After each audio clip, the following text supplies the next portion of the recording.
करने पेशाब कितना टाइम लगता है? 1 घंटा लगता है पेशाब करने।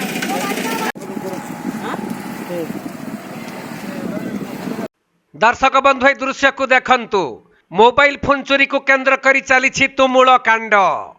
एपरिकी मोबाइल फोन चोरी करिथिबा चोरन को जोतारे पिटिछंती उत्त्यक्त लोक माने। एपरी घटना देखा मिलता संबलपुर जिला बामरा बिजू पट्टनायक छक निकटरे, जहाँकि उत्तर प्रदेश 2 जन फेरीवाला नंदमुंडा गाँ को मिक्सचर ग्राइंडर बिक्री करने बाहाना जाइथिले। आउ सही ग्रामर महेंद्र किसान मोबाइल फोन लुट करी बाइक रे फेरार मारुथवा बेले बामरा बिजू पट्टनायक छक निकटरे स्थानीय लोक माने सेमानकु धरी निर्धूम पिटिथिले। परे सही 2 जन फेरीवाला को गोविंदपुर पुलिस को जिम्मा देबा परे पुलिस यार अधिक तदंत करुथबा जना पड़िछि। पेशाब कितना टाइम लगता है? 1 घंटा लगता है पेशाब करने। तो वहाँ का है